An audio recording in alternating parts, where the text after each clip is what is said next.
Hello, welcome to The Update. I'm Abby Smith. Welfare groups have issued an SOS as the Reserve Bank weighs up the need for another rate increase. New research from Suicide Prevention Australia has raised doubt about the effectiveness of Labor's cost of living measures. Chief Executive Nevis Murray says more needs to be done. To ensure that people at the highest risk of crisis are well supported. We understand that some of these initiatives take time to filter through, but unfortunately our community is feeling that distress now. We'll find out this afternoon whether the RBA will increase the cash rate above the current 4.1%. The new National Anti-Corruption Commission wants to hear from the public if they're aware of corruption matters. It's already received 44 written referrals since it began operations on Saturday. Meanwhile, the Greens' Barbara Pocock is pushing for the agency to investigate the PwC case after it was accused of using confidential government information to help key clients minimise their tax. Looking at who did what and when, making sure people take responsibilities, and looking to the future about a system that works better, that prevents the kind of corruption, the loss of taxation revenue, the profiteering from confidential information. More signs the Indigenous voice to Parliament might not get up at the referendum. A new poll suggests 55% intend to vote no, while 72% say the government hasn't done enough to explain the voice and how it will work. Education and renewable energy investment are among the key issues on the agenda at today's talks between Australia and Indonesia. President Joko Widodo is in Sydney for a key meeting with Prime Minister Anthony Albanese. Indonesia is keen to become a major battery manufacturing hub and is seeking Australian minerals to help achieve its goal. Pharmacies are reporting a shortage of many common medicines, including 50 antibiotics. According to the Therapeutic Goods Administration's medicines database, there are 409 medicines in short supply, including the antibiotics.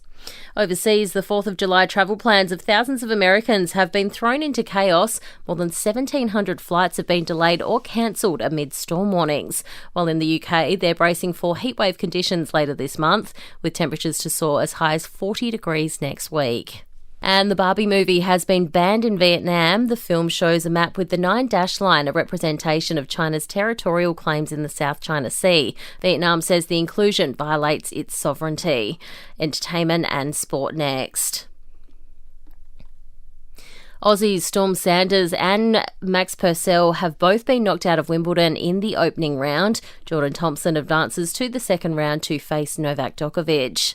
The Blues coach says drama from the second State of Origin match didn't influence his decision to drop Jerome Luai from the squad ahead of Origin 3. Cody Walker will replace the Panthers' 5'8", who has come under fire in Queensland after hitting out at fans on social media. Brad Fittler says Walker deserves a chance as the Blues fight to avoid a whitewash. The conversation has always been around Cody and Jerome in that position. They both play left side, so it's worked with the halfbacks. So it's an opportunity for Cody.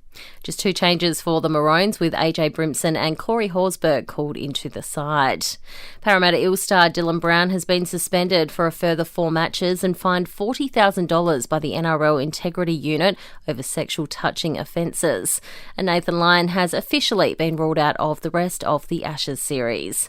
In entertainment news, Tom Cruise has flashed his megawatt Hollywood smile down under, hitting the red carpet in Sydney overnight. The 61-year-old was the star of the show at the Aussie premiere of his new movie Mission Impossible: Dead Reckoning Part 1. It was also the actor's birthday. I spent most of my birthdays either on a sound stage or on a tour, so I feel really fortunate to be here. Game of Thrones star Kit Harington and Rose Leslie have welcomed baby number 2. The pair have welcomed their first daughter, a little sister for their son, who they welcomed in 2021. The couple have been together since meeting on set of the epic drama. And it seems Michael Jordan won't be giving his approval to his son and Larsa Pippen's relationship anytime soon. Marcus, who's 32 years old, has been dating Larsa, who's 48, for quite some time, but the basketball great isn't a fan and didn't mince his words while leaving dinner in Paris. Hey, Mr. Jordan, what do you think about Marcus and Larsa Pippen together? You approve of it? No. You don't approve? And that's the latest from the Nova podcast team. We'll see you this afternoon for another episode of The Update.